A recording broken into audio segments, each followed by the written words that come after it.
उत्तर प्रदेश का मुसलमान किसके साथ, क्यों, ये वो तमाम सवाल हैं जो अब इस सत्र में हम आपके सामने रखेंगे और इन सवालों का जवाब तलाशेंगी मेरी सहयोगी रुबिका लियाकत, जो इस सत्र का संचालन करेंगी। एक एक करके जल्दी से मैं सभी खास मेहमानों को मंच पर आमंत्रित करती हूं। कांग्रेस की तरफ से हिलाल अहमद साहब, आपका बहुत स्वागत है, मंच पर आ जाइए प्लीज। समाजवादी पार्टी के नेता पूर्व सांसद जावेद अली जी हमारे साथ इस सेशन में हिस्सा लेंगे। एमएच खान साहब बीएसपी के प्रवक्ता हमारे साथ जुड़ रहे हैं इस सेशन में हिस्सा लेने के लिए। सैयद असीम वकार साहब एआईएमआईएम के प्रवक्ता हैं और साथ ही कमर अली बीजेपी नेता। और मैं रुबिका को बुलाऊंगी अब कि आ जाएं वो और इस सेशन का संचालन करें। जोरदार तालियों के साथ सभी मेहमानों का जरा स्वागत कीजिए प्लीज। डिबेट नहीं होगी जब तक तालियां जोर से नहीं बजेंगी। तो नमस्कार, शिखर सम्मेलन में आप सभी का बहुत बहुत स्वागत है। और चूंकि मुद्दा है कि यूपी में मुसलमान किसके साथ, बहुत सेंसिटिव मुद्दा है, माइनॉरिटी से जुड़ा हुआ मुद्दा है, और ऐसे में इस मंच पर वो तमाम नेता मौजूद हैं जो ये दावा करते हैं कि मुसलमान तो मेरे हैं, मेरी पार्टी के हैं। आप सभी का बहुत बहुत स्वागत है। रोमाना ने आप सबका तारुफ करवाया है, लेकिन एक बार फिर से तमाम दर्शकों को मैं बता दूं कि हिलाल अहमद साहब कांग्रेस के तरफ से यहां पर मौजूद हैं इस मंच पर। शिखर सम्मेलन की जोरदार तालियों से स्वागत हिलाल जी का। स्वागत में तालियों की कमी नहीं। जावेद अली साहब मौजूद हैं, समाजवादी पार्टी के राज्यसभा सांसद रह चुके हैं। एमएच खान साहब बीएसपी के प्रवक्ता हैं। सैयद असीम वकार साहब नेशनल स्पोक्सपर्सन है एआईएमआईएम के, और कमर अली साहब जो कि बीजेपी को रिप्रेजेंट कर रहे हैं मियां भाई ही, तो इनके लिए भी तालियां जोर से बजनी चाहिए। तो शुरुआत सर मैं आपसे करती हूं। कमर अली साहब, मुसलमान आपको पसंद काहे नहीं करते हैं? आप रुबीना जी थोड़ा पहले चलना होगा आपको, थोड़ा मैं ना नहीं, मैं का हूं। नहीं हाँ। रुबीना जी, रुबिका जी, सॉरी। रुबिका जी, आपको थोड़ा पहले चलना होगा। कांग्रेस ने मुसलमान को इस्तेमाल किया, यहाँ से हम चलते हैं। अगर आप देखेंगे जब ये मुल्क आज़ाद हुआ उसके बाद हमने जो अपनी सदारत चुनी वो कांग्रेस की ही चुनी, और उसके बाद लगातार हमें वोट बैंक समझा गया। उसके बाद आपने देखा कि इन्होंने एक सच्चर कमेटी रिपोर्ट इन्होंने पेश करी, उसमें इन्होंने दर्शाया कि जो मुसलमान की स्थिति हुई है आज इस मुल्क पे, दलित से बदतर, इस बात पे गौर करना होगा, दलित से बदतर, वो हमारे वजह से हुई है, कांग्रेस की वजह से। कांग्रेस ने सच्चर कमेटी में दर्शाया बाकायदा। आप ये बताइए कि जिस वक्त ये हम सन 1951 की बात कर लेते हैं, अगर 51 से बात करेंगी तो उस 51 में आप देखेंगे जो मुसलमान हमारा था कितना पढ़ा लिखा था और सरकारी नौकरियों में कितना था। आप ये गौर करिए कि उसको आते आते आज मुसलमान पंचर बना रहा है इनकी नीतियों के वजह से। और उसके बाद आपने ये देखा क्या स्थिति होती, मुसलमान जो है कूड़ा बिनने घरों से जाता है। क्या हमारे आपके लिए शर्म की बात नहीं है कि दलित से बुरी हमारी स्थिति बनाई है कांग्रेस ने? इसके बारे में तो हमें सोचना ही पड़ेगा। इन्होंने क्या किया है, सिर्फ हमें वोट बैंक समझा और हमें डराया अन्य पार्टियों से, भारतीय जनता पार्टी से डरा के हमेशा वोट बैंक हासिल किया। आरोप ये लग रहा है भाईजान जी कि इज्जत की कमाई तो कर रहा था। जी बिल्कुल। कूड़ा बीनने ही जा रहा था, दलित से बदतर ही था जी, लेकिन जगह जगह कूटा तो नहीं जा रहा था। देखिए, अगर आप इसको बात लेंगे तो 4000 से ऊपर दंगे हैं कांग्रेस की सरकार में, कोई भूल नहीं सकता। हमारे बुजुर्ग बैठे हैं, सारे लोग बैठे हैं, ये सारे लोग चैनल आपका देख रहे हैं, ये बता सकते हैं कि यूपी में जब तक इनकी सरकार रही मुसलमान हर जगह कूटा गया, इतिहास गवाह है। अगर कूटा ना गया होता तो ये मुसलमान की स्थिति जो आज की तारीख में वो नहीं होती। हाँ, आप लोगों ने सिर्फ इस्तेमाल किया है इनको, आपने बैसाखियों की तरह इस्तेमाल किया और इस जगह पर लाकर खड़ा कर दिया कि अब आपकी बैसाखी के अलावा वो कहीं जा नहीं सकते हैं। भारतीय जनता पार्टी का विजन ही डिवीजन है। वो जो है उनको हमेशा से समाज में विघटन करना है, ये विघटनकारी ताकत है, विघटनकारी शक्ति है। इन्होंने सच्चर कमेटी का नाम लिया। सच्चर कमेटी की जो रिपोर्ट आई है उसके अंदर एजुकेशन में मुसलमानों की हालत नहीं अच्छी। जो सच्चर कमेटी की रिपोर्ट आई है उसमें अगर देखा जाए तो एम्प्लॉयमेंट में भी मुसलमानों की हालत नहीं अच्छी। सच्चर कमेटी की रिपोर्ट में अगर गरीबी रेखा से नीचे रहने वाले लोगों की बात की जाए तो उसमें भी मुसलमानों की संख्या सबसे ज्यादा है। वही बात तो कह रहे हैं वो। जी, अब इसके अंदर सवाल यह कि मुसलमान सबसे ज्यादा किन प्रदेशों में रहता है? उत्तर प्रदेश में, जहां पर कांग्रेस जो है वो 30 साल से हुकूमत में नहीं है, बिहार जहां 30 साल से नहीं है, वेस्ट बंगाल जहां 30 साल से नहीं है, सबसे ज्यादा मुसलमान हिंदुस्तान का यहीं रहता है। एजुकेशन किसका विषय है? राज्य का विषय है। तो क्या यह राज्य सरकार इसका जवाब देंगी या केंद्र सरकार जवाब देगा? यह अपने आप में बहुत हैरान कर देने वाली बात है। यह सवाल तो हमको पूछना चाहिए उन क्षेत्रीय दलों से कि 30 साल में आपने मुसलमानों को कहां से कहां पहुंचा दिया। आज की तारीख में अगर उत्तर प्रदेश की बात की जाए तो उत्तर प्रदेश में जब हम समाजवादी पार्टी की सरकार की बात करते हैं, जिनको मुल्ला मुलायम सिंह भी कहा गया, हालांकि ये बात अलग है कि उनके बेटे अगर अब्बा जान कहा जाता है तो बुरा मान जाते हैं। एक जमाना था कि मुलायम सिंह यादव साहब जो है वो बहुत फख्र से कहा करते थे मुल्ला मुलायम सिंह अपने आप को। उनके टाइम में 2015 में यूपीपीसीएस का एग्जाम हुआ, लोअर सबऑर्डिनेट, अपर सबऑर्डिनेट। कितना सिलेक्शन हुआ मुसलमानों का? 1% से कुछ ज्यादा। 2014 में जाइए, कितना लोगों का सिलेक्शन हुआ? 2% से कुछ ज्यादा।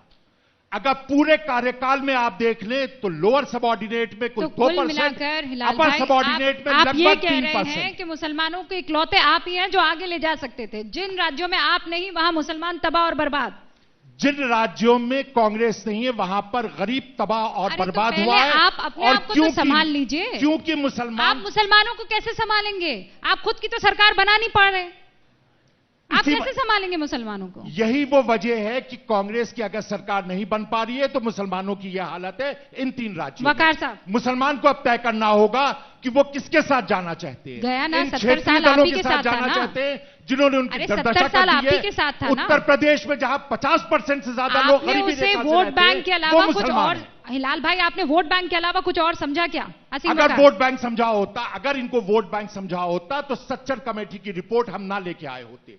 हम ये ना बताते कि मुसलमानों के गलत फैसले से, गलत क्षेत्रीय दलों को चुनने से आज उनकी ये दुर्दशा हुई। लीजिए आ गए क्षेत्रीय दल। आप तो बीजेपी के यार हैं। नहीं, इन्हीं ने कहा कि सच्चर कमेटी जो बनी ये बता देते कि 2005 में बनी। ये 30 साल की बात कर रहे हैं, लेकिन कमेटी बने हुए कितने साल हो गए? 15 साल। और खाली किसी स्टेट में मुसलमानों की हालत खराब नहीं है। हिंदुस्तान का कोई एक स्टेट बता दीजिए जहां मुसलमान की हालत अच्छी है। Karnataka, Kerala, Jammu Kashmir, sir, Goa, sir, Lakshadweep, Andhra, sir, हम बता रहे हैं आपको, नाम से बता रहे हैं आप, वहां पे कहीं के ऊपर आपको वो गरीबी देखने को नहीं मिलेगी जो वेस्ट बंगाल, बिहार और उत्तर प्रदेश में देखने को मिलती है। देखिए आपके साथ प्रॉब्लम क्या है, आप खूब चीख के बोले। सर आप अपनी प्रॉब्लम समझ लें तो सारी प्रॉब्लम सॉल्व हो जाएंगी। नहीं, हमारी प्रॉब्लम को छोड़ दीजिए हम पर। आप अपनी प्रॉब्लम समझ लेंगे तो बहुत सी प्रॉब्लम सॉल्व हो जाएंगी। सर प्रॉब्लम सिर्फ यह है कि कांग्रेस पार्टी मुसलमानों को चाहती है नौकर की हैसियत से अपने क्या रखना, गुलाम बनाकर रखना चाहती है। आप किस हैसियत से चाहते हैं जी? आप किस हैसियत से चाहते हैं?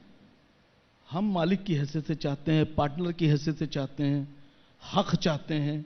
हम ये चाहते हैं कि मुसलमान जब हिंदुस्तान में खड़ा हो तो उसका नाम लेने से लोग डरे नहीं। आज इतने लोग बैठे हैं, ये कोई लोग, मैं अपनी बात नहीं कर रहा, कांग्रेस पार्टी बड़े जोर शोर से बोल रही है और कांग्रेस पार्टी के नेता गुलाम नबी आजाद मेरे नेता नहीं, एमआईएम के नेता नहीं, कांग्रेस पार्टी के नेता गुलाम नबी आजाद जो कई बार मंत्री रहे, राज्यसभा रहे, मुख्यमंत्री रहे, वो कांग्रेस के मंच पर कांग्रेस की मीटिंग में भाषण देने में बोलते हैं कि अब मुझे लोग बुलाते ही नहीं मीटिंग में, मुझको लोग नजरअंदाज करते हैं, उन्हें लगता है कि मुझे बुलाएंगे तो चुनाव हार जाएंगे। ये आसिम वकार ने या ओवैसी साहब ने हालत पैदा नहीं की है। अगर गुलाम नबी आजाद साहब ये बात बोल रहे हैं तो राहुल गांधी जी को, सोनिया गांधी जी को पूछना चाहिए था कि आपने ये बात क्यों बोली। यह आसिम वकार की वजह से नहीं हुआ है कि आज मुसलमान दर दर भटक रहा है। हम कभी सरकार में नहीं रहे, ओवैसी साहब कभी सरकार में नहीं रहे। जो सरकार में रहे जवाब दे वो लोग हैं, जवाब उनसे लेना है। क्या आज अगर मुसलमान के पास एजुकेशन नहीं है, मुसलमान के पास तरक्की नहीं है, मुसलमान के पास नौकरी नहीं है, मुसलमान के पास कारोबार नहीं है, तो जिम्मेदार आसिम वकार नहीं है, जिम्मेदार ओवैसी साहब नहीं है। नहीं तो खाली मुसलमानों के साथ नहीं है ना। आप ऐसा क्यों करते हैं कि जब मुसलमानों को देखने लगते हैं तो आपको चाहिए कि सब कुछ सजाकर उनको थाल में दे दिया जाना चाहिए। एक सारे विक्टिम मुसलमान ही हो गए। एक बात सारी मुफलिसी, गरीबी, लाचारगी जो है वो आप लोगों ने मुसलमानों को समझ क्या रखा है कि बगैर आप लोगों की मदद के वो ऊपर उठ नहीं पाएगा। मैडम सुनिएगा बात, आप उनको डराएंगे, वो आपको वोट करेगा, ये विशेष सर्कल चलता चला जाएगा, आप उनको मेन स्ट्रीम में आने नहीं देंगे। मैडम हम डरा नहीं रहे, ये डराते थे बीजेपी से। हम तो कह रहे हैं डरो मत, मुकाबला करो, और ये कहते हैं कि घर में बैठो, मुकाबला मत करो। कैसे मुकाबला करें? ये कहते हैं कि हमको सब समाज पूरा का पूरी जिम्मेदारी हमको सौंप दो। असीम वकार साहब कैसे मुकाबला करें, बताइए ना मुझे, कैसे मुकाबला करें? सुनिए, आप कह रहे हैं कि गुलाम नबी आजाद जो है उनको बुलाने से आदमी डरता है उनकी पार्टी में। आपकी पार्टी में तो गणपति बप्पा मौर्य कहने से डरता है, फिर माफी मांगनी पड़ जाती है। बहुत अच्छी बात आपने कही। सुनिए बाबा, अहमद पटेल साहब गुजरात में राहुल गांधी के चुनाव पे चले गए।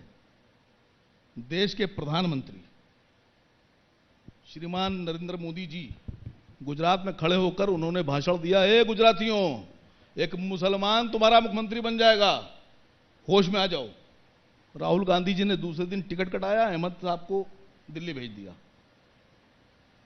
राहुल साहब को मुकाबला करना चाहिए था। सुनिए मैडम, नहीं मैडम एक मिनट, मैं सिर्फ नाम भूल रही हूँ, मुझे राहुल गांधी जी को मुकाबला करना चाहिए था। कहानियों का राहुल गांधी जी को मुकाबला करना चाहिए था। मुझे एक सेकेंड, कोई सच्चाई नहीं। मुझे ये बताइए, ये सिर्फ AIMIM, मुझे ये बताइए कि साउथ का कोई राष्ट्रपति था मुसलमान बीजेपी के कार्यकाल में?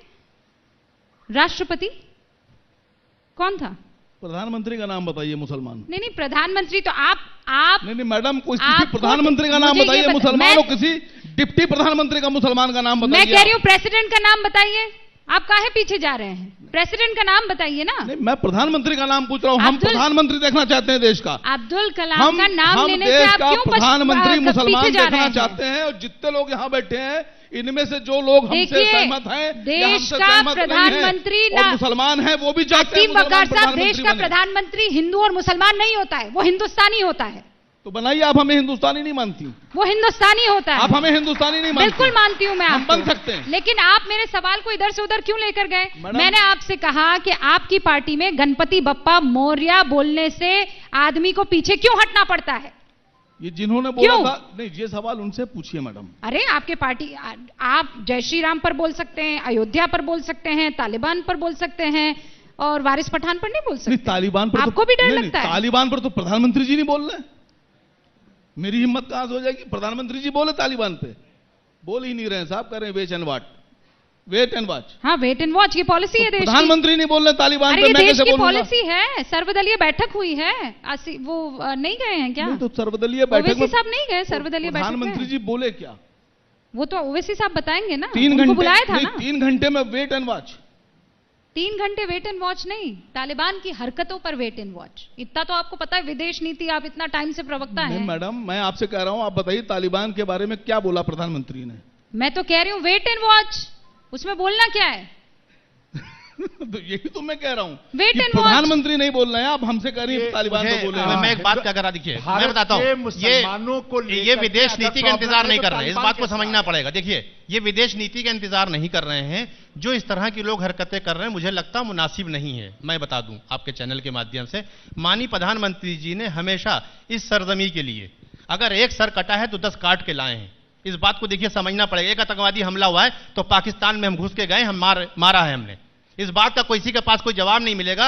अगर आज आप बात करेंगी कि मुसलमान कितना महफूज है यहाँ पे, तो मुजफ्फरनगर में 564 मुसलमानों को हमने फिर बसाया और समाजवादी ने उजाड़ा था। समाजवादी सरकार ने जब मुजफ्फरनगर में मुसलमान जब मारा गया, उसके बाद बाप बेटे ने सैफ में बैठ के डांस देखा था क्या? इस बारे में इनके पास जवाब है? जवाब दीजिए। ये मुसलमान की बात करेंगे, उसको कटवा देंगे और उसके बाद डांस देखेंगे सफाई में बैठ के, ये मुसलमान वोट बैंक हासिल करेंगे। जावेद अली साहब। भारतीय जनता पार्टी के प्रवक्ता मुजफ्फरनगर को याद कर रहे हैं तो मुझे कोई आश्चर्य नहीं हुआ, क्योंकि प्रधानमंत्री जी ने अभी 1947 भी याद किया है कुछ दिन पहले ही। जिस प्रकार की बहस यहां चल रही है, मैं उसमें बहुत ज्यादा दिलचस्पी नहीं ले रहा। मेरी पार्टी समाजवादी पार्टी हिंदू मुसलमान नहीं करती। समाजवादी पार्टी समाज के सभी वर्गों को, चाहे वो हिंदू हो चाहे मुसलमान हो, जो कमजोर तबका है, जो वंचित तबका है, उसको साथ लेकर के उत्तर प्रदेश को बेहतर बनाना चाहती है, उत्तम प्रदेश बनाना चाहती है। बस ओपनिंग रिमार्क ले लूं, थोड़ा देर से आए एक मिनट जरा, सिर्फ मेरे एक बात का, यही ताज होटल में, यही ताज होटल, एक मिनट, मैंने एक बात सुन ली है, आपका पूरा भाषण मैंने जनाब सुन लिया। यही ताज होटल में मायावती मेरे अखिलेश कुछ यादव जी सवाल बैठे थे, हैं। इसी ताज होटल में। प्लीज थोड़ा सा मेरी बात को थोड़ा जवाब दे दीजिएगा। आप वोट बैंक की राजनीति नहीं करते हैं। श्री अखिलेश यादव जी ने यहाँ सभा बैठ के कहा था 7% हमारा और 21% वो आपका और 19% मेरा। किसने बात करी थी, इस बात का जवाब ले लीजिए। अभी तो मैंने वोट बैंक का लफ्ज भी इस्तेमाल नहीं किया।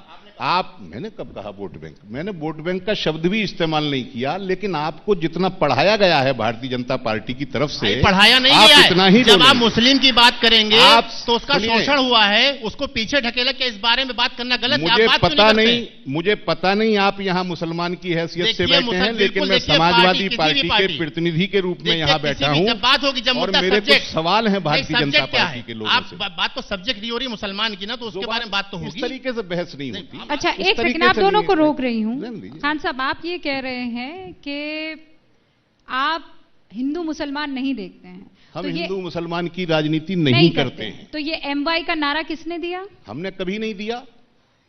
2012 का घोषणा पत्र मेरे पास है, 2017 का मेरे पास है, 2002 का मेरे पास है।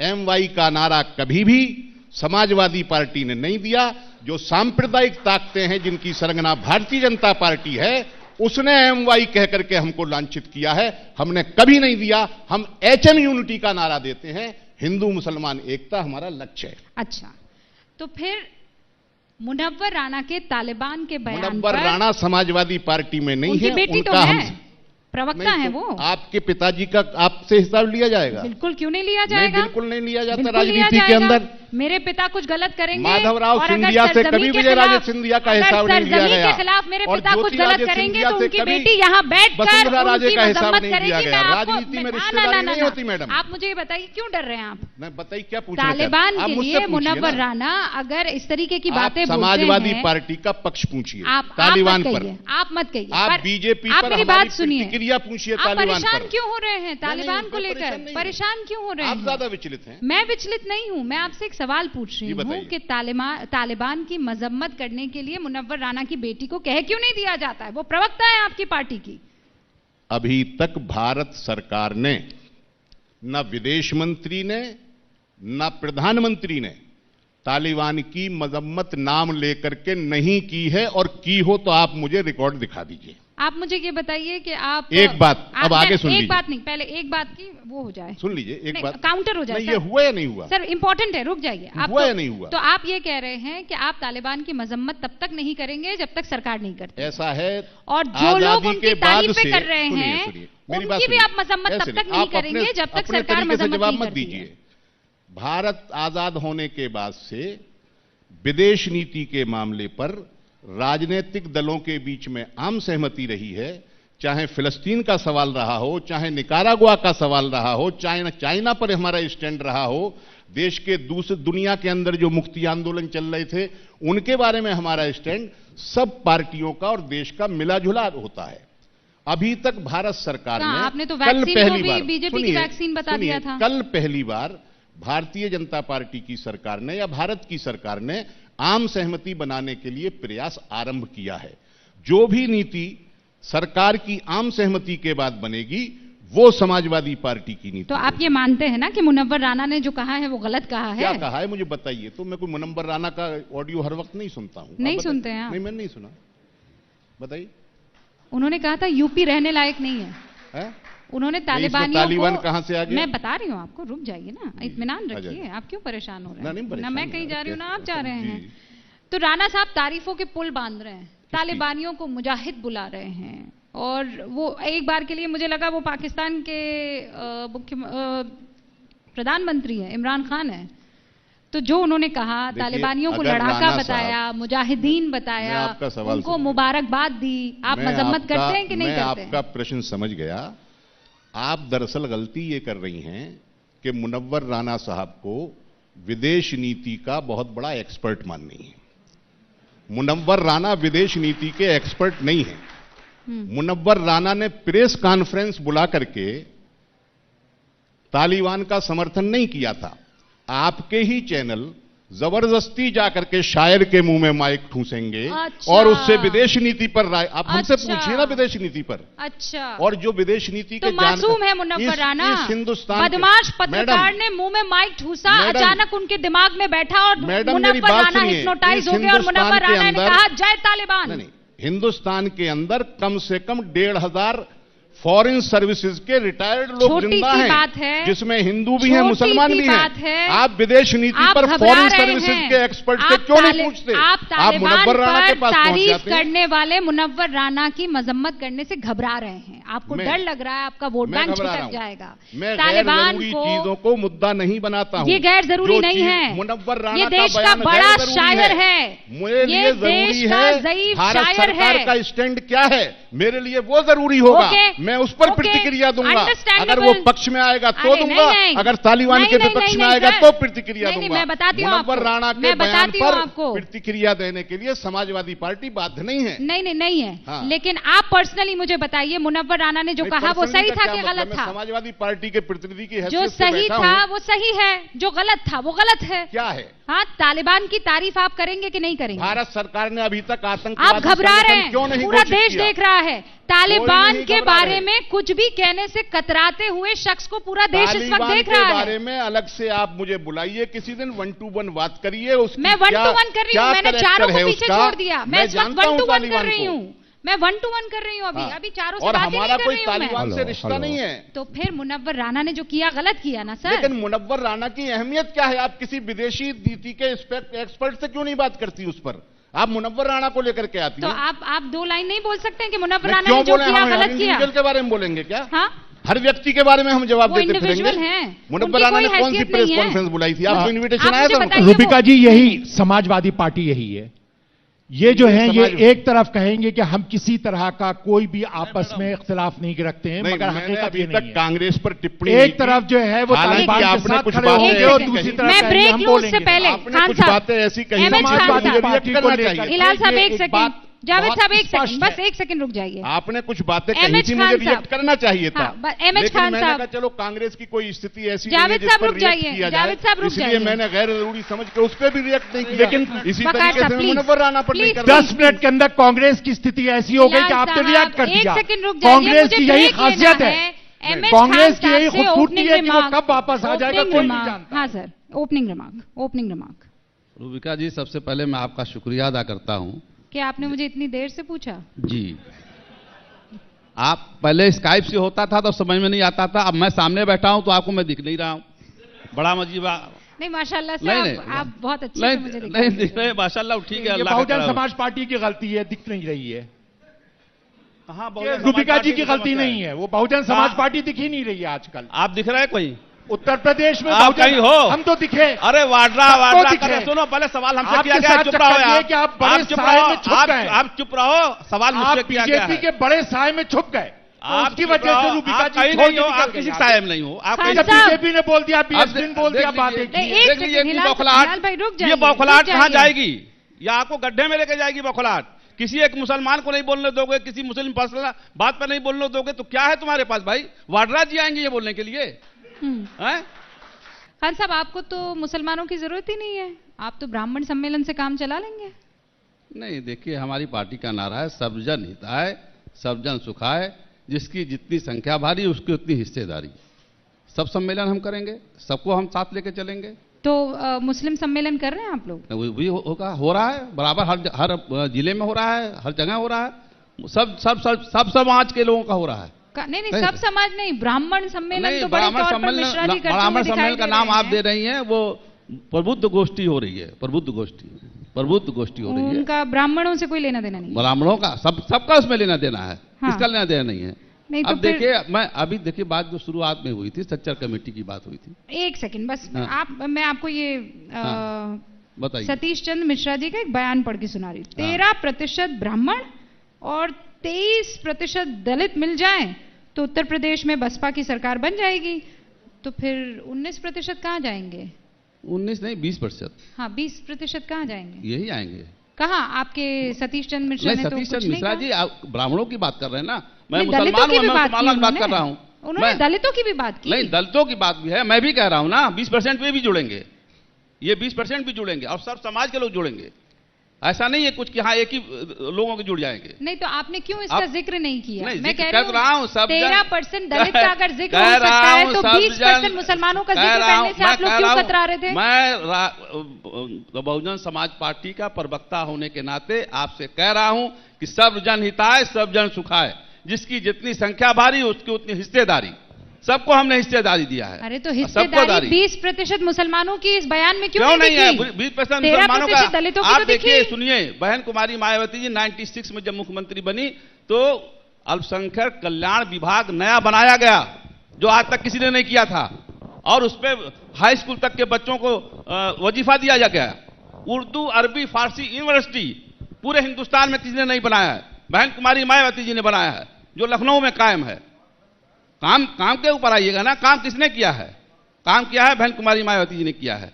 जब भी बात पड़ी है तो उन्होंने इस चीज को ध्यान में रखा है। कितने टिकट दिए? सभी वर्गों को लोग टिकट दिए, मुसलमानों को भी दिए, ब्राह्मणों को भी दिए, छत्री को दिए, वैश्य को दिए। आपको याद दिला दूं, मैं लखीमपुर खीरी में एक हीरा ठाकुर नाई बिरादरी का आदमी था जो गोमती में खड़ा होकर के दाढ़ी बनाता था, लोगों के बाल काटता था। बहन कुमारी मायावती जी ने उसको बुला के एमएलसी बनाया है, रिकॉर्ड है, कोई बनाया हो तो बता दे। इस तरह से काम होता है, काम ऐसे नहीं होता एक नया पैसा उससे, ऐसा नहीं है कि हाँ उछल के आता, किराया दे के बुलाया गया उसको। इतना काम कर रही है बहन श्री मायावती जी, तो फिर वोट क्यों नहीं मिल रहे हैं? मेट क्यों नहीं मिल रहा है? मेट मिल रहा है, कुल मिल रहा है, सीटें नहीं आ रही, अलग बात है। 20% वोट हमारा, तूफान आ जाए, आंधी आ जाए, सुनामी आ जाए, तो भी हमारा 20% वोट बरकरार है। अब जिसको लड़ना है, आज हम जो लड़ रहे हैं, जिसको लड़ना है आगे बढ़ के लड़ना है, अपना वोट शामिल करें उसमें। ऐसा नहीं कि हवाई नेताओं को हम टिकट दे देंगे, नहीं देंगे। अब हम ऐसे लोगों को देंगे टिकट जो जमीनी स्तर के नेता हैं, जो जमीन में गांव में काम करते हैं, जो देहात में काम करते हैं, जो जनता का काम करते हैं, उनको टिकट दिया जाएगा। अब हवाई टिकट नहीं दिए जाएंगे। इस बार किसके साथ जाएंगे?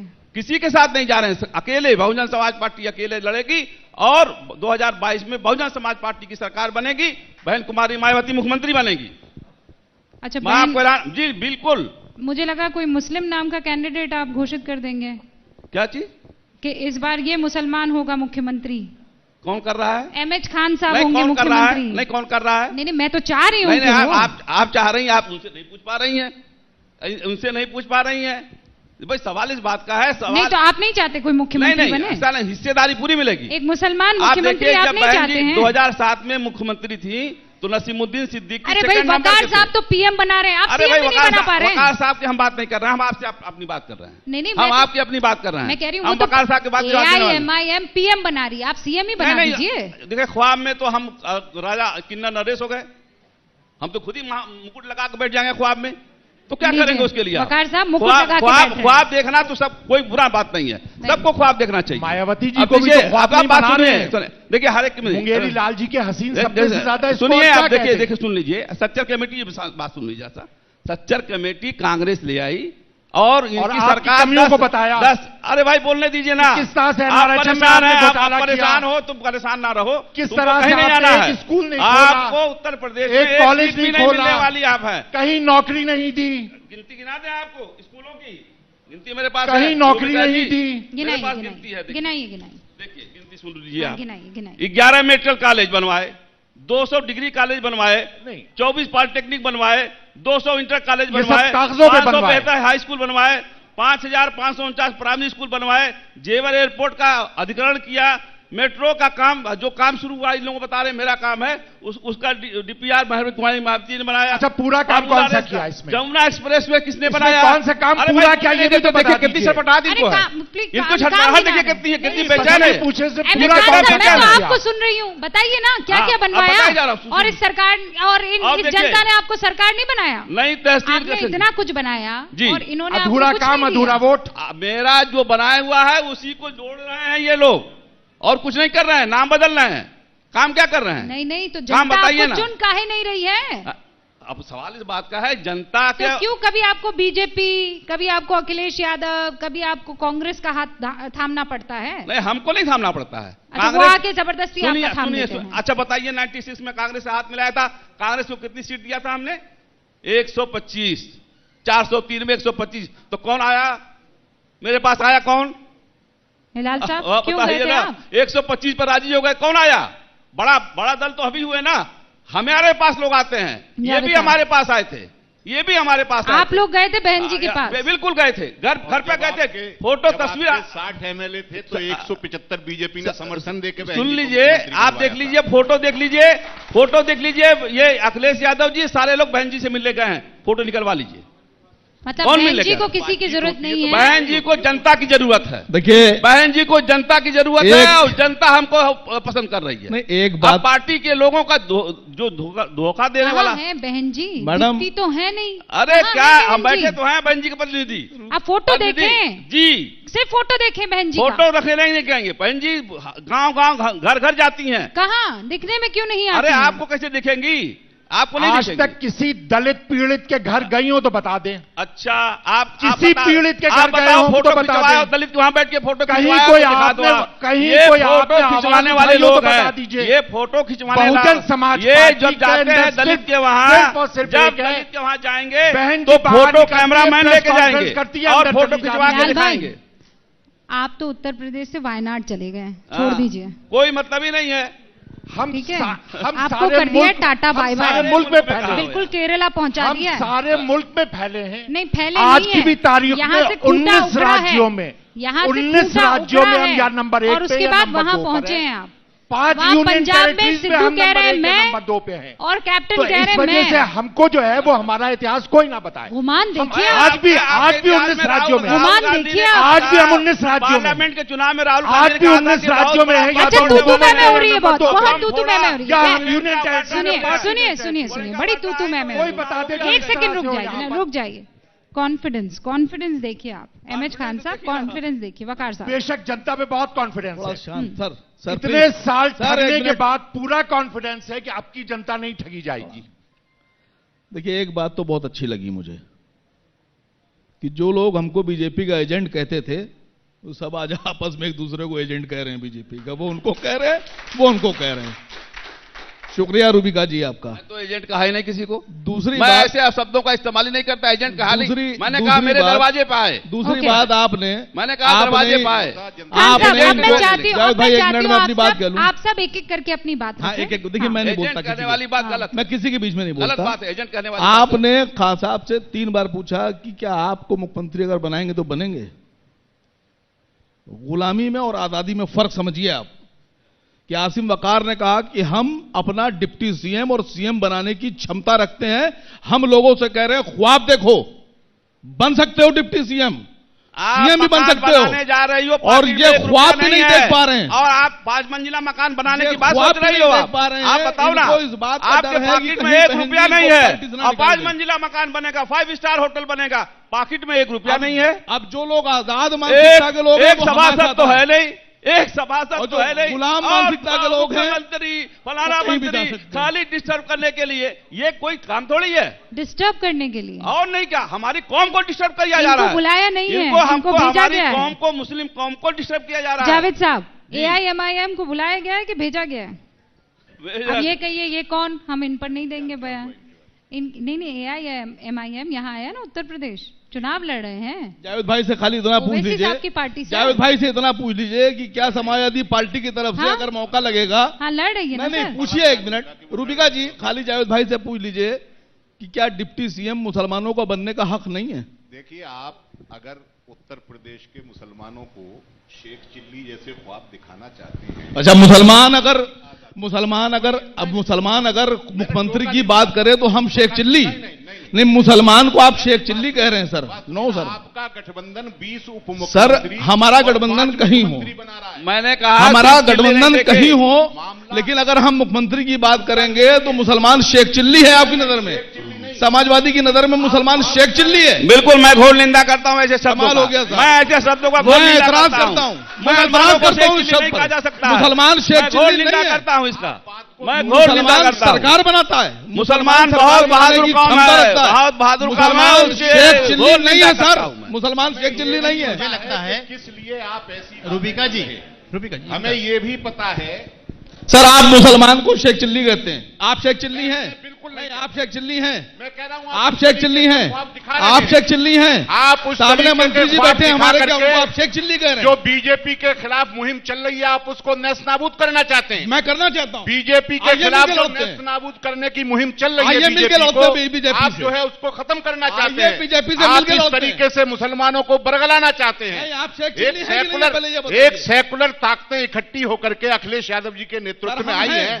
आप इसमें से मुसलमानों को अलग छांटना चाहते हैं, हिंदुओं को अलग छांटना चाहते हैं। समाजवादी पार्टी मौका परस्त पार्टी है, समाजवादी पार्टी मौका परस्त पार्टी है। बिल्कुल मौका परस्त नहीं, बिल्कुल मौका परस्त पार्टी हो, बिल्कुल मौका परस्त पार्टी है समाजवादी पार्टी।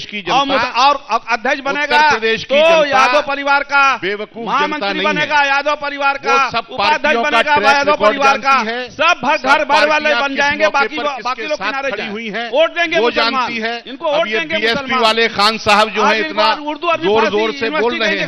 खान साहब, उर्दू अरबी फारसी यूनिवर्सिटी के जवाब दीजिए ना, क्या फंड दिया आपने? क्यों नहीं देंगे साहब, बताइए। यहाँ बहुत से आलिम बैठे हैं, बहुत से आलिम बैठे। सुन लीजिए रूबिका जी, सुन लीजिए, सुन लीजिए, 1 मिनट 10 सेकंड सुन लीजिए। 10 सेकंड में सिखा रहा हूं। उर्दू अरबी फारसी बोर्ड यूनिवर्सिटी कायम करने के लिए देखिए मुसलमानों को नमाज जो है 12 साल बाद फर्ज हुआ है, उसके पहले तालीम हासिल करने के लिए कहा गया है। उसके हमने एजुकेशन में कदम बढ़ाया है। इन्होंने क्या कदम बढ़ाया? साहब, मुझे पता है, मैं आधा घंटा आपके पास रिमार्क लेने अनुवादक बैठता था अखिलेश जी के जमाने में। हर थाने के अंदर, हर स्कूल के अंदर एक उर्दू का अध्यापक नियुक्त किया गया था। उर्दू अध्यापकों की कितनी तादाद बढ़ाई। हमसे उर्दू की बात करेंगे, थाने का इंचार्ज कौन हुआ करता था? उर्दू की बात करेंगे। जरा इनसे चीज को पूछिए कि उस थाने का इंचार्ज कौन हुआ करता है जहां ये बात कर रहे हैं। देखिए, एक बात होना चाहिए रूबिका जी, एक बात को होना चाहिए। बात पूरी देखिए, एक बात होना चाहिए कि माननीय योगी जी की जो सरकार दंगा मुक्त है, इस बात पे कहिए, इस बात पे बात होना चाहिए। दंगा मुक्त सरकार, पहली ऐसी सरकार आई है माननीय योगी जी की जो दंगा मुक्त सरकार है। कहीं दंगा नहीं हुआ, अमन चैन से सारे लोग उत्तर प्रदेश के सोते हैं। ये अपने आप में बड़ी उपलब्धि है। आपके वक्त पे क्या चैन स्नैचिंग आप रोक पाते? छोटी सी घटना है, हमारे वक्त पे होती हो तो आप बताइए। आप दंगा नहीं रोक पाए, छोटी चैन स्नैचिंग नहीं रोक पाए, आप हिंदू मुसलमान झगड़े नहीं रोक पाए। क्या किया आपने? आपने 36 लाल बत्तियां अपने परिवार में बांटी हैं। आपने लिंचिंग का नाम सुना है? भ्रष्टाचार मुक्त सरकार है। भ्रष्टाचार हमारे क्या होता ही नहीं है। आप बताइए कितने भ्रष्टाचार आप किया? आज भी अधिकारी आपके जो है जेल में है, ये आपको अवगत है? लिंचिंग का नाम सुना है? आपने सुना है कि बीजेपी सरकार के मंत्री ने लिंचर्स को घर पर बुला करके उनका स्वागत किया था? 7%, 19%, 21% वोट बैंक की बात करते क्या जेबा देता है? आप इस स्टेज पे, यही ताज होटल था, आपके नेता बात करते थे। लिंचिंग की बात पर आप क्यों इधर लिंचिंग सीएजी की रिपोर्ट मैं आपकी बात दे रहा हूं। सुनिए, कहीं घटनाएं हुई, उस पर माननीय प्रधानमंत्री जी बहुत सख्त हुए, माननीय मुख्यमंत्री जी हुए। हमारे यहाँ 24 करोड़ भारतीयों के मुख्यमंत्री हैं सीएम योगी जी। उनके नेतृत्व में जो सरकार चल रही है, वो इतनी सख्त सरकार चलती है कि एक संदेश जाता है, कोई भी जाति धर्म का क्यों ना हो। संदेश जाता है? बिल्कुल संदेश जाता है, हर जगह संदेश दिया। जहां के भी आप बात करेंगी वहां कोई भी संदेश किसी तरह का कानून व्यवस्था हमने जो कायम किया है वो नजीर है उत्तर प्रदेश में। कानून व्यवस्था जी, कानून व्यवस्था के मामले में लिंचिंग। देखिए, लिंचिंग मैंने आपसे कहा, उस पर मुख्यमंत्री जी बिल्कुल सख्त हुए, प्रधानमंत्री जी बिल्कुल। कहीं कहीं एक आध घटना हुई, उस पर फौरन ही कार्रवाई हुई। देखिए, मानना पड़ेगा कार्रवाई। अरे आप लिंचिंग, कितना मुसलमानों को मरवा दिया क्या जी? आप जरा सोचिए, यही समाजवादी है। हमें वोट बैंक चल गए, इतने मुसलमानों को मरवा दिया, लिंचिंग में एक आध मर रहा है तो कोई बात मैंने ये नहीं कहा, उस पर सख्त कार्रवाई हुई है। हमारे माननीय प्रधानमंत्री जी ने, माननीय मुख्यमंत्री जी ने, कभी भी ऐसा कोई प्रधानमंत्री नहीं गुजरा, मुख्यमंत्री नहीं गुजरा। सुनिए, अगर ये मुसलमानों पर दिल लुटाने की बात कर रहे हैं तो आप लोग हिंदुओं पर दिल लुटाने की बात कर रहे हैं। हम तो बात करते हैं सब भारतीयों की बात करते, भारतीय जनता पार्टी सबके साथ, सबके विकास, सबके विश्वास के साथ हमारी सरकार चल रही है।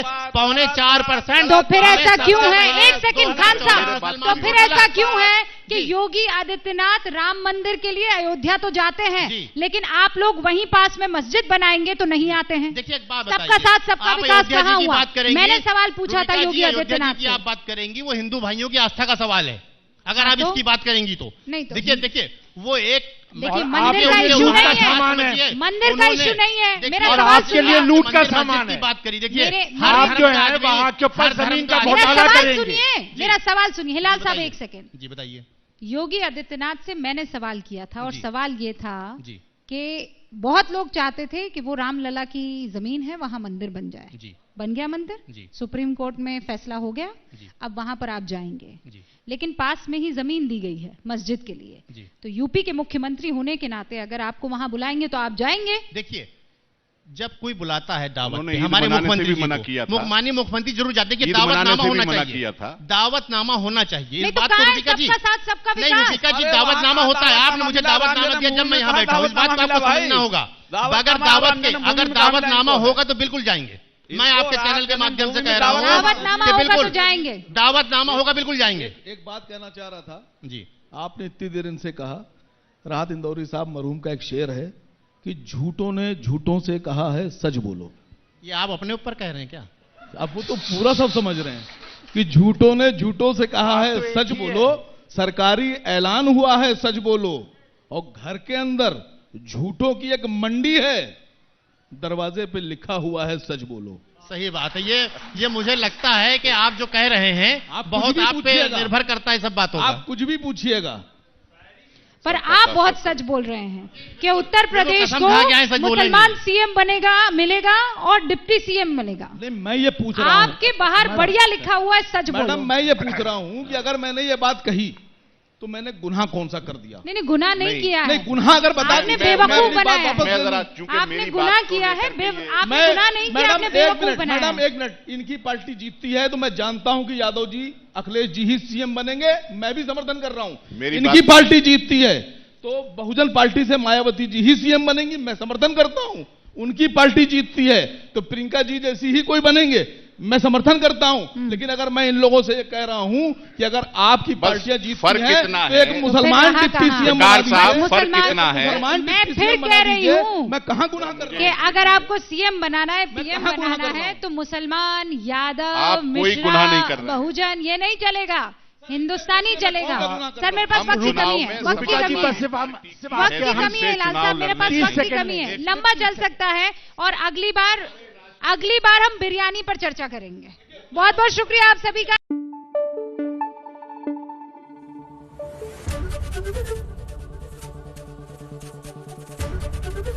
एबीपी न्यूज आपको रखे आगे।